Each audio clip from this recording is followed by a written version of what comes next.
And in the studio today, I guess socially distanced a little bit, but it's so good to start having people come by the station and talk to us. We have the former president of, actually, Christa Ministries, Bob Lonac. Hi there, Bob.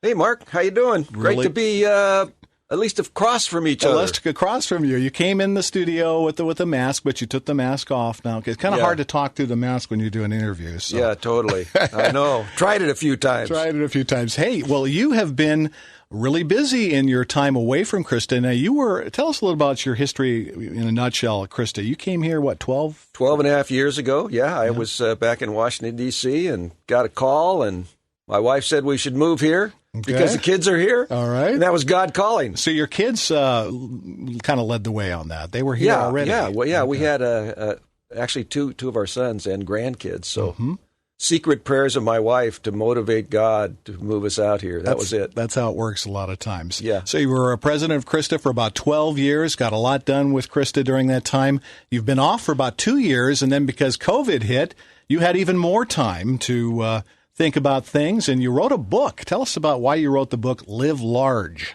Well, it was amazing. I've been blessed.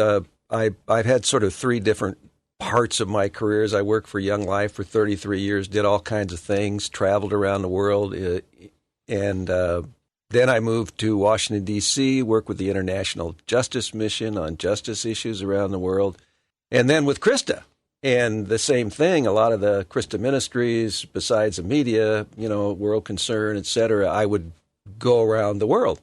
So I'd had these experiences, and I'd come home, and usually at family gatherings after I'd been somewhere, I would start telling stories. Like, oh, gosh, you guys won't believe I went out to the Masai Mara, and I did this, and I did that. But I'd always connect sort of what I was learning about God and learning about myself. And sort of try to connect it just out of what my own thoughts and feelings were and my study of God's Word. And they'd say, that was a great story, Dad. That was really great. And we also, developed this sort of family motto, Live Large. It really comes out of... That's the family motto. That's our family motto. Okay. Yeah. I believe it because I remember that about you when you were here at Christa. Yeah. Because I have 21 people in our family. Four boys, married, 9 grandkids. Wow, congratulations. And my first great-grandchild on the way, and I'm only 22 years old. So, it worked great. But anyway, so I'd be saying that, and then, someone would be my kids, someone would be my grandkids, and some of the stories were pretty dramatic, because I had traveled to a lot of... People would always say, Bob, how do you like traveling so much? I was a million-mile traveler on United. Wow. Over my course of time, and which is not a reward, by the way.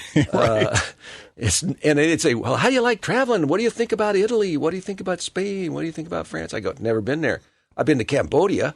Yeah. I've been to Laos. I've been to countries in Africa. Yeah, you went to a lot of places with World Concern. Yes. And those are not like the vacation capitals of the world, but they were educational. Sure. And so COVID came along, and 3 of my kids and their wives and grandchildren live close to us. 2 in Edmonds, 1 up north a little bit. And we couldn't get together anymore. And that thing was, because even a couple of times they had said, hey, Dad, you got to write these stories down. So then my youngest son, he said, Dad, you got to write a book. You got time, man. COVID. You got time. And I'd never written a book before, and God sent somebody that was just great to help me write it.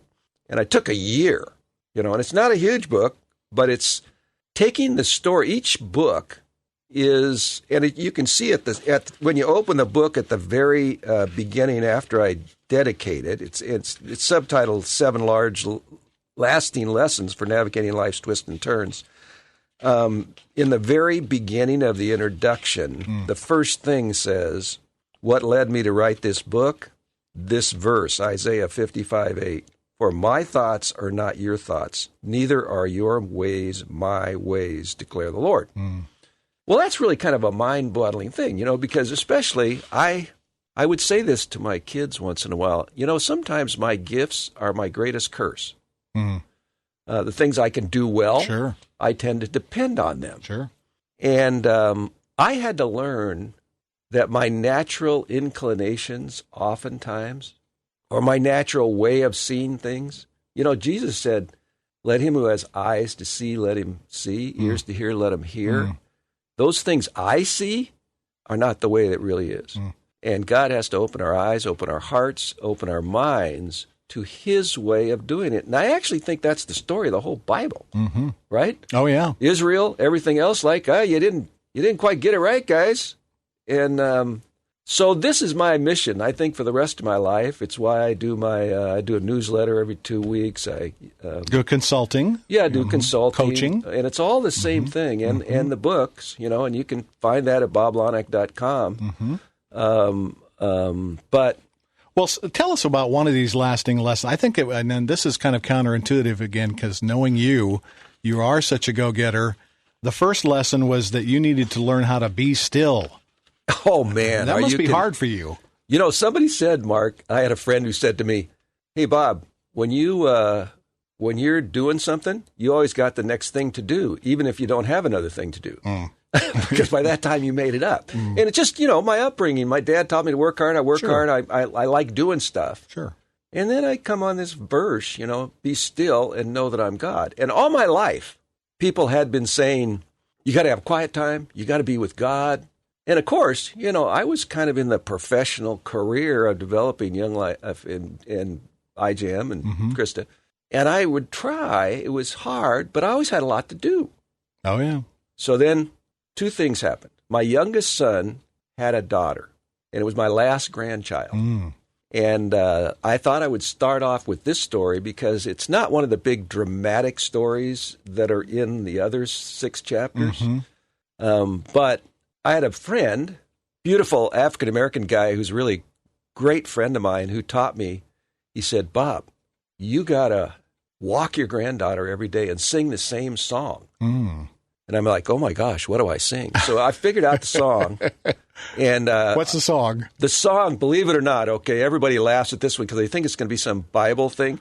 No, it's a Mills Brothers song, Across the Alley from the Alamo, which is sort of harmonized, which I liked when I was about 10. Okay. And I remembered the words, though. All right. And so I sing that every day to her. So when she came over, I started singing it. And she would fall asleep, and then I would have her sleep on my chest. And when your little granddaughter, who's 3, 4, 5, and this went on, by the way, and still goes on today, last year after she turned about 1, I thought it was like sometimes a 2-hour nap. And there she is on my chest. For 2 hours? For 2 hours. Okay, right? boy, that'll keep you still. So there you go, still and know that I am God. See, God uses this stuff. And I had nothing else to do because I didn't want to disturb her. And I look at her and I'd go, my gosh, this is a gift from God. And I started talking to God, and it completely, and then, of course, I learned to listen to God. And then, of course, I learned that prayer is just not talking and listening. It's sitting before him, being in his presence. And this, Mark, set me off on a whole journey that was listening to God and asking him to reveal me his ways. Well, and that goes into some of the other lasting lessons: hearing God's voice, never stop praying, spiritual battles, bad things happen, why I believe in miracles, live large is the last chapter. So 7 lasting lessons for navigating life's twists and turns. Live large. It's the new book from Bob Lonac, who was the leader of Krista Ministries for 12 or so years. Yeah, and Mark, they can go directly to get the book at shop.boblonac.com. Okay, and there's also, I guess, a special code, and what would that code be? Oh, special code, 10% discount if you type in Krista. I knew it would be. Yeah, Krista. It's not Christa, it's Krista in all small letters. Okay, well, we're looking forward to. I was just given a copy of this book, so I have not read the whole thing yet. I watched some little videos. You also have a cool website, boblonac.com, and I'm sure there's ways to buy the book directly from that. Yes, so, yes. boblonac.com. So good to see you again, Bob, and spending some time with you here in the studios of KCIS. And Mark, thanks for what you do. Love you, man. You're beautiful. Thank you.